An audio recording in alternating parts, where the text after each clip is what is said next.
ਤੇ ਜਿਹਨੇ ਇਰਾਦਾ ਨਾ ਰੱਖਿਆ ਹੋਵੇ ਮੈਂ ਪੜ੍ਹਨਾ ਨਹੀਂ ਹੈ, ਉਹ ਪਤਾ ਕੀ ਕਰਦਾ ਹੈ, ਉਹ ਟਾਈਮ ਰਿਸੈਸ ਟਾਈਮ ਵੇਟ ਕਰਦਾ ਰਹਿੰਦਾ ਹੈ, ਛੁੱਟੀ ਕਦੋਂ ਹੋਣੀ ਹੈ, ਸੀਰੀਅਸ ਲੈਕਚਰ ਮਿਸ ਹੋ ਜਾਵੇ ਤਾਂ ਵਧੀਆ ਹੀ ਗੱਲ ਹੈ, ਉਹ ਫਿਰ ਬਹਾਨੇ ਬਾਜ਼ੀਆਂ ਮਾਰਦਾ ਹੈ, ਕਿਉਂਕਿ ਉਹਦਾ ਇਰਾਦਾ ਵੀ ਨਹੀਂ, ਤਿਆਰੀ ਨਹੀਂ ਹੈ ਕਿ ਮੈਂ ਪੜ੍ਹਨ ਵਾਸਤੇ ਆਇਆ। ਤੁਸੀਂ ਸਾਰੇ ਸਾਰੇ ਆਪਾਂ ਸਾਰੇ ਨੂੰ ਬੈਠੇ ਹਾਂ ਪੜ੍ਹਨ ਲਿਖੇ ਨਾ ਪਾਤਸ਼ਾਹ ਨੂੰ ਨਾਨਕ ਤੇ ਦਸਵੇਂ ਪਾਤਸ਼ਾਹ ਗੁਰੂ ਗੋਬਿੰਦ ਸਿੰਘ ਜੀ ਦੇ। ਫਿਰ ਥੋੜੀ ਦੇਰ ਬਾਅਦ ਬੱਚਿਆਂ ਦੇ ਕੋਲੋਂ ਕੁਐਸਚਨ ਆਨਸਰ ਦੇ ਰੂਪ ਵਿੱਚ ਪੁੱਛਗਿੱਛ ਕੀਤੀ ਗਈ, ਇਹ ਬੱਚਿਆਂ ਦਾ ਲੈਵਲ ਦੇਖਣ ਵਾਸਤੇ ਕਿ ਬੱਚਿਆਂ ਨੇ ਕਿੰਨੀ ਕੁ ਪਕੜ ਕੀਤੀ ਹੈ, ਕਿੰਨੀ ਕੁ ਉਹਨਾਂ ਨੂੰ ਸਮਝ ਆਈ ਹੈ। ਤੇ ਜੋ ਵੀ ਕੁਐਸਚਨ ਬੱਚਿਆਂ ਕੋਲੋਂ ਪੁੱਛੇ ਗਏ, ਜੋ ਉਹਨਾਂ ਨੂੰ ਦੱਸਿਆ ਗਿਆ ਸੀ, ਲਗਭਗ 100% ਬੱਚਿਆਂ ਨੇ ਉਹਨਾਂ ਸਵਾਲਾਂ ਦੇ ਬਾਖੂਬੀ ਉੱਤਰ ਦਿੱਤੇ। ਭਾਵ ਕਿ ਜੋ ਉਹਨਾਂ ਨੂੰ ਉਹਨਾਂ ਦੇ ਲੈਵਲ ਅਨੁਸਾਰ ਦੱਸਿਆ ਗਿਆ ਸੀ, ਜਿੰਨੀ ਗੱਲ ਉਹਨਾਂ ਨੂੰ ਸਮਝਾਈ ਗਈ ਸੀ, ਉਸੇ ਤਰ੍ਹਾਂ ਹੀ ਉਹਨਾਂ ਨੇ ਪਕੜ ਕੀਤੀ, ਉਹਨੂੰ ਆਪਣੇ ਜ਼ਿਹਨ ਦੇ ਵਿੱਚ, ਆਪਣੀ ਮੈਮਰੀ ਦੇ ਵਿੱਚ ਸੇਵ ਕਰ ਲਿਆ। ਔਰ ਇਹ ਜਿਸ ਤਰ੍ਹਾਂ ਵੀਰ ਜੀ ਉਹਨਾਂ ਨੇ ਦੱਸਿਆ ਹੈ, ਇਹ ਕੋਈ ਇੱਕ ਦਿਨ ਦੀ 2 ਦਿਨ ਦੀ ਗੱਲ ਨਹੀਂ ਹੈ।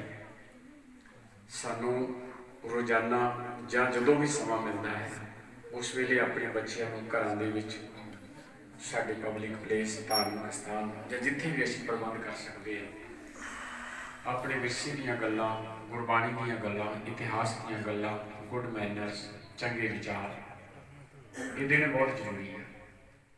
ਸੋ ਵਧਾਈ ਦੇ ਪਾਤਰ ਆ ਬੱਚਿਆਂ ਦੇ ਮਾਤਾ ਪਿਤਾ, ਜਿਨ੍ਹਾਂ ਨੇ ਇਸ ਉਪਰਾਲੇ ਦੇ ਵਿੱਚ ਸਹਿਯੋਗ ਦਿੱਤਾ। ਔਰ ਬਹੁਤ ਸਾਰੇ ਬੱਚਿਆਂ ਨੇ ਇਸ ਸਾਰੇ ਸਮਾਗਮ ਦੇ ਵਿੱਚ, ਹੁਣ ਵੀ ਆਪਾਂ ਦੇਖਦੇ ਹਾਂ ਕਿ ਆਪਾਂ ਜਿਸ ਤਰ੍ਹਾਂ ਕੱਲ੍ਹ ਬੱਚਿਆਂ ਨੂੰ ਦੱਸਿਆ ਸੀ ਵੀ ਆਪਾਂ ਇਕਾਗਰਤਾ ਬਣਾ ਕੇ ਰੱਖਣੀ ਹੈ, ਰੌਲਾ ਨਹੀਂ ਪਾਉਣਾ, ਵੀਗੇ ਬੱਚੇ ਜਿਹੜੇ ਆ ਉਹ ਸ਼ਰਾਰਤਾਂ ਨਹੀਂ ਕਰਦੇ, ਲੜਾਈ ਝਗੜਾ ਨਹੀਂ ਕਰਦੇ।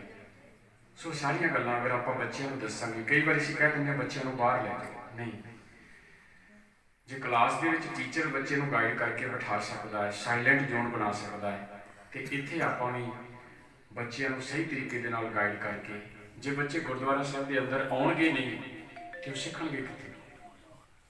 ਅਸੀਂ ਉਹਨਾਂ ਦਾ ਆਉਣਾ ਬੰਦ ਨਹੀਂ ਕਰਨਾ, ਅਸੀਂ ਉਹਨਾਂ ਨੂੰ ਇੱਥੋਂ ਦੀ ਮਹਾਨਤਾ ਬਾਰੇ ਦੱਸਣਾ ਹੈ, ਇੱਥੋਂ ਦੇ ਸਿਸਟਮ ਬਾਰੇ ਦੱਸਣਾ ਹੈ ਕਿ ਇੱਥੇ ਬੈਠ ਕੇ ਅਸੀਂ ਕੀ ਕਰਨਾ ਹੈ, ਇੱਥੇ ਅਸੀਂ ਕਾਹਦੇ ਵਾਸਤੇ ਆਉਂਦੇ ਹਾਂ, ਕਿਉਂ ਆਉਣਾ ਹੈ। ਆਪਾਂ ਸਾਰੇ ਬਾਣੀ ਦੇ ਵਿੱਚੋਂ ਸ਼ਬਦ ਪੜ੍ਹਦੇ ਹਾਂ, ਸਤ ਸੰਗਤ ਸਤਿਗੁਰ ਟਕਸਾਲ ਹੈ, ਜਿੱਥੇ ਹਰ ਗੁਣ ਸਿੱਖਾਂ। ਆਪਾਂ ਸਾਰੇ ਜਾਣਦੇ ਹਾਂ ਇੱਕ ਪਾਠਸ਼ਾਲਾ ਹੈ, ਸਕੂਲ ਹੈ, ਅਧਿਆਤਮਿਕ ਕੇਂਦਰ ਹੈ, ਜਿੱਥੇ ਬੈਠ ਕੇ ਅਸੀਂ ਆਤਮਿਕ ਜੀਵਨ ਦੀ ਖੁਰਾਕ ਲੈਣੀ ਹੈ। ਸੋ ਬਹੁਤ ਵਧੀਆ ਮਾਪਿਆਂ ਨੇ ਵੀ, ਪ੍ਰਬੰਧਕਾਂ ਨੇ ਵੀ ਉਪਰਾਲੇ ਕੀਤੇ, ਯਤਨ ਕੀਤੇ, ਤੇ ਮੈਂ ਦੇਖ ਰਿਹਾ ਸੀ ਬੜੀ ਇਕਾਗਰਤਾ ਦੇ ਨਾਲ। ਕੁਝ ਬੱਚੇ ਸੀ ਜਿਹੜੇ ਸ਼ਾਇਦ ਕਦੋਂ ਮੇਰੀ ਜਾਂ ਪਹਿਲੀ ਵਾਰੀ ਆਏ ਹੋਣਗੇ, ਉਹਨਾਂ ਨੂੰ ਪਤਾ ਨਹੀਂ ਲੱਗਿਆ, ਤੇ ਆਪਾਂ ਸਾਰਿਆਂ ਨੇ ਯਤਨ ਕਰਨੇ ਆ ਇਸ ਤਰ੍ਹਾਂ ਦਾ ਸਾਇਲੈਂਟ ਜ਼ੋਨ ਬਣਾ ਕੇ, ਆਪਾਂ ਆਪਣੀ ਇਕਾਗਰਤਾ ਬਣਾ ਕੇ ਜਦੋਂ ਵਧੀਆ ਤਰੀਕੇ ਦੇ ਨਾਲ ਇਤਿਹਾਸ ਨੂੰ, ਗੁਰਬਾਣੀ ਨੂੰ ਪੇਸ਼ਕਾਰੀ ਕਰਾਂਗੇ, ਤੇ ਜ਼ਰੂਰ ਉਹ ਸਾਡੇ ਹਿਰਦਿਆਂ 'ਚ ਵੀ ਵਸੂਗੀ, ਤੇ ਉਹਦੀ ਆਊਟਪੁੱਟ ਜਿਹੜੀ ਹੈ, ਉਹਦੇ ਰਿਜ਼ਲਟ ਵੀ ਜਿਹੜੇ ਸਾਨੂੰ ਆਉਣ ਵਾਲੇ ਸਮੇਂ ਦੇ ਵਿੱਚ ਜ਼ਰੂਰ ਮਿਲਣਗੇ। ਸੋ ਦੂਸਰੀ ਬੇਨਤੀ ਮੈਂ ਕਰਦਿਆਂ ਕਿ ਪ੍ਰੋਗਰਾਮ ਜਿਹੜਾ ਹੈ ਇਹ ਕੱਲ੍ਹ ਨੂੰ ਵੀ ਚੱਲਣਾ ਹੈ। ਗੁਰਦੁਆਰਾ ਵੇਈਂ ਸਾਹਿਬ ਵਿਖੇ ਸ਼ਾਮ ਦੇ ਦੀਵਾਨ ਜਿਹੜੇ ਹਨ ਉਹ ਸਜਾਏ ਜਾਣੇ ਹਨ। ਸਾਹਿਬਜ਼ਾਦਿਆਂ ਦੀ ਇਤਿਹਾਸਕ ਸ਼ਹਾਦਤਾਂ ਨੂੰ ਸਮਰਪਿਤ ਕਰਦੇ ਹੋਏ ਇੱਕ ਰੋਜ਼ਾ ਸਮਾਗਮ ਉੱਧਰ ਗੁਰਦੁਆਰਾ ਸਾਹਿਬ ਵਿਖੇ ਰਹਿਰਾ ਸਾਹਿਬ ਜੀ ਦੇ ਪਾਠ ਤੋਂ ਉਪਰੰਤ ਹੋਣਗੇ। ਉਸ ਤੋਂ ਬਾਅਦ ਵਿੱਚ ਗੁਰੂ ਗੋਬਿੰਦ ਸਿੰਘ ਸੱਚੇ ਪਾਤਸ਼ਾਹ ਜੀ ਦੇ ਪ੍ਰਕਾਸ਼ ਦਿਹਾੜਿਆਂ ਨੂੰ ਸਮਰਪਿਤ 30 ਦਸੰਬਰ ਅੰਮ੍ਰਿਤ ਵੇਲੇ ਜੋ ਪ੍ਰਭਾਤ ਫੇਰੀਆਂ ਹਨ, ਉਹਨਾਂ ਦੀ ਰਮਤਾ ਹੋਣੀ ਹੈ। 4:30 ਵਜੇ ਲਗਭਗ ਪ੍ਰਭਾਤ ਫੇਰੀ ਜਿਹੜੀ ਹੈ ਆਰੰਭ ਹੋਇਆ ਕਰੇਗੀ, ਤੇ ਨਗਰ ਦੇ ਵਿੱਚ ਦੀ ਸੰਗਤਾਂ ਨੂੰ ਜਾਗਰੂਕ ਕਰਦੀ ਹੋਈ, ਗੁਰਬਾਣੀ ਦੇ ਸ਼ਬਦ ਪੜ੍ਹਦੀ ਹੋਈ ਗੁਰਦੁਆਰਾ ਸਾਹਿਬ ਵਿਖੇ ਪਹੁੰਚ ਕੇ ਇੱਥੇ ਜੋ ਵੀ ਆਪਾਂ ਵਿਚਾਰ ਕਰਨੀ ਹੋਊਗੀ, ਸਹਿਜ ਪਾਠ ਕਰਨੇ ਆ ਜਾਂ ਗੁਰਮਤਿ ਵਿਚਾਰ ਕਰਨੀ ਆ, ਉਹ ਆਪ ਜੀ ਨੂੰ ਦੱਸ ਦਿੱਤਾ ਜਾਊਗਾ। ਫਿਰ 4 ਜਨਵਰੀ ਨੂੰ ਦਿਨੇ 11:30 ਵਜੇ ਜਾਂ 11 ਵਜੇ ਦੇ ਕਰੀਬ ਜੋ ਨਗਰ ਕੀਰਤਨ ਹੈ ਉਹ ਸਜਾਇਆ ਜਾਣਾ ਹੈ, ਤੇ 5 ਜਨਵਰੀ ਨੂੰ ਸਹਿਜ ਪਾਠ ਦੇ ਭੋਗ 10 ਵਜੇ ਪਾਏ ਜਾਣਗੇ। ਉਪਰੰਤ ਭਾਈ ਮਨਵੀਰ ਸਿੰਘ ਜੀ ਪਹੂਵਿੰਡ ਵਾਲੇ ਢਾਡੀ ਜਥੇ ਵੱਲੋਂ ਆਪਾਂ ਗੁਰੂ ਸਾਹਿਬ ਜੀ ਦੇ ਜੀਵਨ ਇਤਿਹਾਸ ਦੇ ਕੁਝ ਇੱਕ ਪੰਨੇ ਢਾਡੀਵਾਲਾਂ ਦੇ ਰਾਹੀਂ ਸ਼ਰਵਣ ਕਰਾਂਗੇ। ਸੋ ਇਹ ਸਾਰੇ ਸਮਾਗਮਾਂ ਦੀ ਆਪਾਂ ਤਿਆਰੀ ਰੱਖਣੀ ਹੈ। ਦੁਬਾਰਾ ਵਾਰ-ਵਾਰ ਆਪਾਂ ਨੂੰ ਰਿਪੀਟ ਨਾ ਕਰਨਾ ਪਵੇ। ਜਿਸ ਤਰ੍ਹਾਂ ਆਪਾਂ ਜ਼ਿੰਮੇਵਾਰੀਆਂ ਸਮਝਦੇ ਹੋਰ ਕੰਮਾਂ ਤੇ ਹੋਰ ਥਾਵਾਂ ਤੇ ਆਪਾਂ ਪਹੁੰਚਦੇ ਹਾਂ, ਉਸੇ ਤਰ੍ਹਾਂ ਹੀ ਆਪਣੀਆਂ ਜ਼ਿੰਮੇਵਾਰੀਆਂ ਸਮਝਦੇ ਹੋਏ ਪ੍ਰਬੰਧਕਾਂ ਦੇ ਨਾਲ ਸੰਪੂਰਨ ਤੌਰ ਤੇ ਸਹਿਯੋਗ ਕਰਨ ਦਾ ਯਤਨ ਕਰਨਾ ਹੈ। ਮਾਇਆ ਕਰਕੇ ਵੀ, ਰਸਤਾਂ ਕਰਕੇ ਵੀ, ਤਨ ਕਰਕੇ ਵੀ, ਹੋਰ ਸਰੀਰਕ ਸੇਵਾਵਾਂ ਕਰਕੇ। ਤੁਸੀਂ ਸਾਰੀਆਂ ਬੇਨਤੀਆਂ ਆਪ ਜੀ ਨੇ ਪ੍ਰਵਾਨ ਕਰਨੀਆਂ। ਤਹਿ ਦਿਲੋਂ ਧੰਨਵਾਦ ਆਪ ਸਮੂਹ ਸੰਗਤਾਂ ਦਾ, ਸਾਰੇ ਨਗਰ ਨਿਵਾਸੀ ਗੁਰਮੁਖ ਪਿਆਰਿਆਂ ਦਾ, ਜਿਨ੍ਹਾਂ ਨੇ ਹਾਜ਼ਰੀਆਂ ਭਰ ਕੇ ਲਾਹਾ ਪ੍ਰਾਪਤ ਕੀਤਾ। ਤੇ ਕੋਟਾਨ ਕੋਟ ਸ਼ੁਕਰਾਨਾ ਹੈ ਸਾਹਿਬ ਸ੍ਰੀ ਗੁਰੂ ਗ੍ਰੰਥ ਸਾਹਿਬ ਸੱਚੇ ਪਾਤਸ਼ਾਹ ਜੀ ਦਾ, ਜਿਨ੍ਹਾਂ ਨੇ ਆਪ ਰਹਿਮਤ ਕਰਕੇ ਆਪਾਂ ਸਾਰਿਆਂ ਨੂੰ ਬਲ ਉਦਮ ਉਤਸ਼ਾਹ ਬਖਸ਼ਿਸ਼ ਕੀਤਾ ਤੇ ਇਹ ਜਿਹੜੀ ਸਤ ਸੰਗਤ ਹੈ ਇਹ ਆਪਾਂ ਨੂੰ ਪ੍ਰਾਪਤ ਹੋਈ ਹੈ। ਇੱਥੇ ਹੀ ਜਿਹੜੇ 2 ਰੋਜ਼ਾ ਸਮਾਗਮ ਸੀ ਉਹਨਾਂ ਦੀ ਸਮਾਪਤੀ ਹੋ ਰਹੀ ਹੈ। ਆਨੰਦ ਸਾਹਿਬ ਜੀ ਦੀਆਂ 6 ਪੌੜੀਆਂ ਦੇ ਪਾਠ, ਅਰਦਾਸ ਬੇਨਤੀ ਕਰਕੇ ਗੁਰੂ ਸਾਹਿਬ ਜੀ ਦੇ ਪਾਵਨ ਸੁੱਖ ਆਸਣ ਦੀਆਂ ਸੇਵਾਵਾਂ ਹੋਣਗੀਆਂ।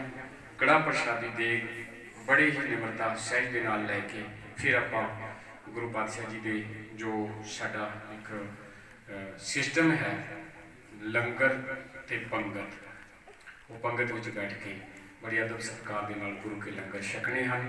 ਬੇਨਤੀ ਪ੍ਰਵਾਨ ਕਰਿਓ ਜੀ। ਵਾਹਿਗੁਰੂ ਜੀ ਕਾ ਖਾਲਸਾ, ਵਾਹਿਗੁਰੂ ਜੀ ਕੀ ਫਤਿਹ। ਰਾਮ ਕਲੀ ਮਹਿਲਾ ਤੀਜਾ। ਆਨੰਦ ਇੱਕ ਓੰਕਾਰ ਸਤਿਗੁਰ ਪ੍ਰਸਾਦ। ਆਨੰਦ ਪਿਆ ਮੇਰੀ ਮਾਏ, ਸਤਿਗੁਰੂ ਮੈਂ ਸਤਿਗੁਰਤਾ ਪਾਇਆ ਸਹਿ ਸੇਤੀ। ਰਾਗ ਰਤਨ ਪਰਵਾਰ ਪਰੀਆਂ, ਸ਼ਬਦੋ ਤਾਂ ਗਾਵੋ ਹਰੀ ਤੇਰਾ। ਕਹੈ ਨਾਨਕ ਆਨੰਦ ਹੋਆ ਸਤਿਗੁਰੂ ਮੈਂ, ਇਹ ਮਨ ਮੇਰਿਆ ਤੂੰ ਸਦਾ ਰਹੋ। ਹਰ ਨਾਲ ਰਹੋ ਤੂੰ ਮਨ ਮੇਰੇ, ਅੰਗੀਕਾਰ ਹੋ ਕਰੇ ਤੇਰਾ। ਸ਼ਬਨਾ ਗੱਲਾਂ ਸਮਰੱਥ ਸੁਆਮੀ, ਸੋ ਕਿਉ ਮਨੋ ਕਹੈ ਨਾਨਕ ਮਨ ਮੇਰੇ। ਸਾਚੇ ਸਾਹਿਬਾ ਕਿਆ ਨਾਹੀ, ਘਰ ਤਾਂ ਤੇਰੇ ਸਭ ਕਿਛ ਹੈ ਜਿਸ ਦੇ ਸੋ। ਸਦਾ ਸਿਫਤ ਸਲਾਹ ਤੇਰੀ, ਨਾਮ ਜਿਨ ਕੈ ਮਨ ਵਸਿਆ ਵਾਜੇ। ਕਹੇ ਨਾਨਕ ਸੱਚੇ ਸਾਹਿਬ, ਸਾਚਾ ਨਾਮ ਮੇਰਾ ਆਧਾਰੋ। ਸੱਚ ਨਾਮ ਆਧਾਰ ਮੇਰਾ, ਕਰ ਸ਼ਾਂਤ ਸੁਖ ਮਨ ਆਏ ਵਸਿਆ ਜਿਨ। ਸਦਾ ਕੁਰਬਾਨ ਕੀਤਾ ਗੁਰੂ ਵਿਟੋਂ, ਕਹੈ ਨਾਨਕ ਸੁਣੋ ਸੰਤੋ ਸ਼ਬਦ ਧਰੋ। ਸਾਚਾ ਨਾਮ ਵਾਜੇ ਪੰਜ ਸ਼ਬਦ, ਤਿਤ ਘਰ ਸੁਭਾਗੈ। ਘਰ ਸੁਭਾਗੈ ਸ਼ਬਦ ਵਾਜੇ। ਪੰਜ ਦੂਤ ਤੁਧ ਵਸ ਕੀਤੇ, ਕਾਲ ਕੰਟਕ ਮਾਰਿਆ। ਤੁਰ ਕਰਮ ਪਾਇਆ ਤੁਧ ਜਿਨ ਕੋ, ਕਹੈ ਨਾਨਕ ਤਹਿ ਸੁਖ ਹੁਆ। ਆਨੰਦ ਸੁਣੋ ਵਡ ਭਾਗਿਓ, ਸਗਲ ਮਨੋਰਥ ਪਾਰ ਬ੍ਰਹਮ ਪ੍ਰਭ ਪਾਇਆ। ਦੁਖ ਰੋਗ ਸੰਤਾਪ ਉਤਰੇ, ਸੁਣੀ ਸੱਚੀ। ਸੰਤ ਸਾਜਨ ਭਏ ਸਰਸੇ, ਸੁਣਤੇ ਪੁਨੀਤ ਕਹਤੇ ਪਵਿੱਤ। ਸਤਿਗੁਰ ਰਹਿਆ ਬਿਨਵੰਤ, ਨਾਨਕ ਗੁਰ ਚਰਨ ਲਾਗੇ। ਸੁਣਤੇ ਪੁਨੀਤ ਕਹਤੇ ਪਵਿੱਤ, ਸਤਿਗੁਰ ਰਹਿਆ ਬਿਨਵੰਤ, ਨਾਨਕ ਗੁਰ ਚਰਨ ਲਾਗੇ। ਵਾਹਿਗੁਰੂ ਜੀ ਕਾ ਖਾਲਸਾ, ਵਾਹਿਗੁਰੂ ਜੀ ਕੀ ਫਤਿਹ।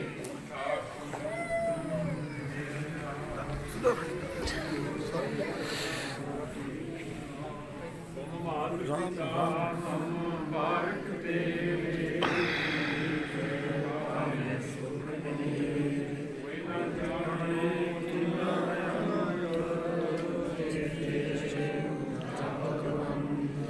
सगल सुमगरी तुमरे सुते धारी। तुम ते होए सो आज्ञाकारी, तुमरी गत नित तुमरी जानी। नानक दास सदा फरमाई। बोलो जी वाहिगुरू। एक ओंकार। वाहिगुरू जी की फतेह। श्री भगवती जी सहाय। वार श्री भगवती जी की पातशाही दसवीं। प्रथम भगवती सिमर कै गुरु नानक लैते आए। फिर गुरमूर्ति अमरदास रामदास होई सहाय। अर्जुन हर गोविंद नु सिमरो, श्री हर राय श्री हर कृष्ण ध्याइए। जिस डिठे सब दुख जाए, तेग बहादुर सिमरिए। हर नौनी दया विताई, सब थाई होई सहाय। दसवां पातशाह ਗੁਰੂ ਗੋਬਿੰਦ ਸਿੰਘ ਸਾਹਿਬ ਜੀ ਸਥਾਈ ਹੋਏ ਸਹਾਈ। ਦਸਾਂ ਪਾਤਸ਼ਾਹੀਆਂ ਦੇ ਆਤਮਿਕ ਸਰੂਪ ਸ੍ਰੀ ਗੁਰੂ ਗ੍ਰੰਥ ਸਾਹਿਬ ਜੀ ਦੇ ਪਾਠ ਦੀ ਧਿਆਨ ਕਰਕੇ ਬੋਲੋ ਜੀ। ਪੰਜਾਂ ਪਿਆਰਿਆਂ ਵਿੱਚੋਂ ਸਾਹਿਬਜ਼ਾਦਿਆਂ 40 ਮੁਕਤਿਆਂ ਫਕੀਆਂ ਜਪੀਆਂ ਤਪੀਆਂ ਸਿੱਖ ਬਾਣੀ ਜਿਨ੍ਹਾਂ ਨਾਮ ਜਪਿਆ ਵੰਡ ਛਕਿਆ ਦੇਖ ਚਲਾਈ ਤੇ ਗਵਾਹੀ ਦੇਖ ਕੇ ਅੰਡਿਤ ਕੀਤਾ। ਤਿੰਨਾਂ ਪਿਆਰਿਆਂ ਸਚਿਆਰਿਆਂ ਦੀ ਕਮਾਈ ਦਾ ਧਿਆਨ ਧਰ ਕੇ ਖਾਲਸਾ ਜੀ ਬੋਲੋ ਜੀ। ਜਿਨ੍ਹਾਂ ਸਿੰਘਾਂ ਸਿੰਘਣੀਆਂ ਨੇ ਧਰਮ ਹਿੱਤ ਦਿੱਤੇ ਬੰਦ ਕਟਾਏ ਖੋਪਰੀਆਂ ਲੋਹਾਈਆਂ ਚਰਖੜੀਆਂ ਤੇ ਚੜੇ ਤਨ ਆਰਿਆਂ ਨਾਲ ਚੀਰੇ ਗਏ ਗੁਰਦੁਆਰਿਆਂ ਦੀ ਸੇਵਾ ਸੰਭਾਲ ਲਈ ਕੁਰਬਾਨੀਆਂ ਕੀਤੀਆਂ ਧਰਮ ਨਹੀਂ ਹਾਰਿਆ। ਸਿੱਖੀ ਸਿਦਕ ਕੇਸਾਂ ਸਵਾਸਾਂ ਸੰਗ ਨਿਭਾਈ ਤਿੰਨਾਂ ਸਮੂਹ ਸਿੰਘਾਂ ਸਿੰਘਣੀਆਂ ਝਗੀਆਂ ਦੀ ਕਮਾਈ ਦਾ ਧਿਆਨ ਧਰ ਕੇ ਖਾਲਸਾ ਜੀ ਬੋਲੋ ਜੀ। ਪੰਜਾਂ ਤਖਤਾਂ ਸਰਬੱਤ ਗੁਰਦੁਆਰਿਆਂ ਦਾ ਧਿਆਨ ਧਰ ਕੇ ਬੋਲੋ ਜੀ। ਪ੍ਰਥਮੇ ਸਰਬੱਤ ਖਾਲਸਾ ਜੀ ਕੀ ਅਰਦਾਸ ਹੈ ਜੀ। ਸਰਬੱਤ ਖਾਲਸਾ ਜੀ ਕੋ ਵਾਹਿਗੁਰੂ ਵਾਹਿਗੁਰੂ ਵਾਹਿਗੁਰੂ ਚਿਤਾਵੇ ਜੀ। ਚੇਤਾਵਨ का सरकार सर्व सुख होवे जहाँ जहाँ खालसा जी साहिब तहाँ तहाँ रचे अरुआए।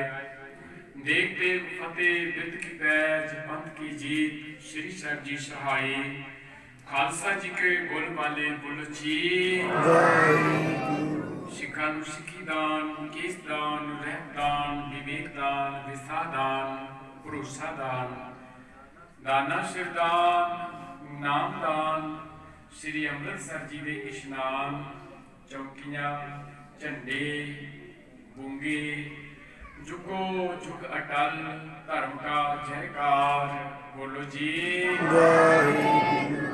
ਸਿੱਖਾਂ ਦਾ ਮਨ ਨੀਵਾਂ ਮਤ ਉੱਚੀ ਮਤ ਦੇ ਕੇ ਆਪ ਵਾਹਿਗੁਰੂ ਜੀ ਅਕਾਲ ਪੁਰਖ ਇੰਤਜ਼ਾਮੀ ਆਪਣੇ ਪੰਥ ਦੇ ਸਦਾ ਸਹਾਈ ਦਾਤਾਰ ਪਾਤਸ਼ਾਹ ਜੀਓ। ਗੁਰਦੁਆਰਾ ਸ਼੍ਰੀ ਨਨਕਾਣਾ ਸਾਹਿਬ ਤੇ ਹੋਰ ਸਮੂਹ ਗੁਰਦੁਆਰੇ ਗੁਰਧਾਮ ਜਿਨ੍ਹਾਂ ਤੋਂ ਪੰਥ ਨੂੰ ਵਿਛੋੜਿਆ ਗਿਆ ਤਿੰਨਾਂ ਦੇ ਖੁੱਲੇ ਦਰਸ਼ਨ ਦੀਦਾਰ ਤੇ ਸੇਵਾ ਸੰਭਾਲ ਦੇ ਦਾਨ ਪਿਆਰੇ ਖਾਲਸਾ ਜੀ ਨੂੰ ਬਖਸ਼ੋ ਜੀ। ਨਿਮਾਣਿਆਂ ਦੇ ਮਾਣ ਨੇਤਾਣਿਆਂ ਦੇ ਤਾਣ ਨਿਉਟੀਆਂ ਦੀ ਓਟ ਸੱਚੇ ਪਿਤਾ ਵਾਹਿਗੁਰੂ ਜੀਓ। ਧੰਨ ਧੰਨ ਸਾਹਿਬ ਸ੍ਰੀ ਗੁਰੂ ਗ੍ਰੰਥ ਸਾਹਿਬ ਸੱਚੇ ਪਾਤਸ਼ਾਹ ਜੀ ਆਪ ਜੀ ਦੇ ਹਜ਼ੂਰ ਪਾਵਨ ਪਵਿੱਤਰ ਚਰਨ ਕਮਲਾਂ ਚ ਅਰਦਾਸ ਬੇਨਤੀ ਹੈ ਸਤਿਗੁਰੂ ਜੀਓ। आप जी की अपार कृपा बख्शिश हुई पातशाह जी आप जी की पावन पवित्र हजूरी अंदर अमृत वेले के विशेष दीवान सजाए गए। पातशाह जीओ साका सरहंद के शहीदां नूं साहिबजादे माता गुजर कौर बाबा मोती राम मेहरा जी नूं समर्पित होंदे हुए इतिहासिक विचारां होईयां। पातशाह जी गुरबाणी कीर्तन हुए सूचियां सेवावां निभाउंदे कोई भुल चुक खिमा कर देनी समत बख्शनी सतगुर जी। बड़ी सुनी बाणी के भाव समूह संगतां दे हिरदे विखे वसाउण दी किरपालता करनी। सरबत संगत की हाजरी तिल फुल भेटावां प्रवान करनियां जी। सरबत दे कारज रास करने संगत नूं अपने दरों घरों सिक्खी सिदक भरोसे की दात बख्शिश करनी शुभ भावनावां संपूर्ण करनियां। पातशाह जीओ आप जी के दर घर के प्रीतवान भाई जसप्रीत सिंह जी के समुचे परिवार वालों उन्होंने विदेशों के चढ़ती कला वास्ते सच्चे पातशाह जी संसारक तरक्कियां वास्ते आप जी का आसरा लेंदे हुए आप जी के बख्शे हुए खजानिया चुकड़ा प्रसादी देग ली रसना हाजिर हुई। भाई अरविंदर सिंह जी सुपुत्र सरदार कमलजीत सिंह जी समुचे परिवार वालों उन्होंने चढ़ती कला वास्ते शरीरक तंदुरुस्तियां दे अरोगता समूचे परिवार की चढ़ती कला लिए आप जी का उठ आसरा लेंदे हुए कड़ा प्रसादी देग ली रस्तां हो जियां हाजिर हुई। सतगुर जी आप जी के हजूर कड़ा प्रसादी देग सजा के हाजिर हुई है। आप जी तक प्रवान करो प्रवान हुई कड़ा प्रसादी देग संगत विच वरताउण दी आग्या बख्शो सतगुर जी कृपा करनी।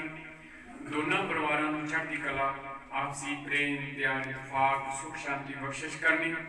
विदेशों में बच्चों के सिर ते मेहर भरिया हथ रखना सतगुर जी। शरीरक तंदुरुस्तियां दे अरोगता की दात नाल निवाजना बच्चों को गुरमत की सिक्ख्या गुरमत विच परिपक्वता मापियां की आग्याकारी चढ़ती कला बख्शिश करनी किरत कमाइयां विच वाधे बख्शिश करने जी। सच्चे पातशाह जीओ होर बेअंत संगतां वल्लों तिल फुल भेटावां गुरु के लंगरां वास्ते रस्ता माया पालन आदि की सेवा हुई तन करके सेवावां होईयां। सच्चे पातशाह जी समूचियां सेवावां दर प्रवान करनियां ਸਮੂਹ ਨਗਰ ਨਿਵਾਸੀ ਸੰਗਤਾਂ ਨੂੰ ਆਪਸੀ ਪ੍ਰੇਮ ਪਿਆਰ ਇਤਫਾਕ ਸੁਖ ਸ਼ਾਂਤੀ ਚੜ੍ਹਦੀ ਕਲਾ ਬਖਸ਼ਿਸ਼ ਕਰਨੀ ਬੱਚਿਆਂ ਦੇ ਸਿਰ ਤੇ ਮਿਹਰ ਭਰਿਆ ਹੱਥ ਰੱਖਣਾ। ਸਤਿਗੁਰੂ ਜੀ ਆਪ ਜੀ ਦੇ ਪਾਵਨ ਚਰਨਾਂ 'ਚ ਅਰਦਾਸ ਬੇਨਤੀ ਹੈ, ਕਿਸਾਨ ਜਥੇਬੰਦੀਆਂ ਕਿਸਾਨਾਂ ਵੱਲੋਂ ਆਰੰਭ ਕੀਤੀ ਹੋਈ ਸੰਘਰਸ਼ ਵਿੱਚ ਆਪ ਅੰਗ ਸੰਗ ਹੋ ਕੇ ਸਹਾਇਤਾ ਕਰਨੀ, ਸਾਰਿਆਂ ਨੂੰ ਆਪਸੀ ਪ੍ਰੇਮ ਪਿਆਰ ਇਤਫਾਕ ਸਰੀਰਕ ਤੰਦਰੁਸਤੀਆਂ ਦੇ ਅਰੋਗਤਾ ਦੀ ਦਾਤ ਨਾਲ ਨਿਵਾਜਣਾ। ਪਾਤਸ਼ਾਹ ਜੀ ਆਰੰਭ ਕੀਤੀ ਹੋਈ ਸੰਘਰਸ਼ ਵਿੱਚ ਆਪ ਜੀ ਸਫਲਤਾ ਬਖਸ਼ਿਸ਼ ਕਰਨੀ, ਹਰ ਮੈਦਾਨ ਫਤਿਹ ਬਖਸ਼ਿਸ਼ ਕਰਨੀ। ਸੱਚੇ ਪਾਤਸ਼ਾਹ ਜੀਓ ਸਮਾਗਮਾਂ ਦੀ ਸਮਾਪਤੀ ਦੀ ਅਰਦਾਸ ਹੈ, ਭੁੱਲ ਚੁੱਕ ਖਿਮਾ ਕਰ ਦੇਣੀ, ਕਿਰਪਾ ਕਰੋ ਆਈ ਹੋਈ ਸਮੂਹ ਸੰਗਤ ਨੂੰ ਪਾਵਨ ਮੁਖ ਭਾਗ ਬਖਸ਼ੋ ਜੀ। ਉਪਰੰਤ ਆਪ ਜੀ ਦੇ ਪਾਵਨ ਸੁਖ ਆਸਣ ਸਜਾਉਣ ਦੀ ਆਗਿਆ ਬਖਸ਼ੋ। ਸੁਖ ਹੋਵੇ ਨਾਮ ਚਿਤੇ ਆਵੇ, ਨਾਨਕ ਨਾਮ ਚੜ੍ਹਦੀ ਕਲਾ ਤੇ ਭਾਣੇ ਸਰਬੱਤ ਦਾ ਭਲਾ।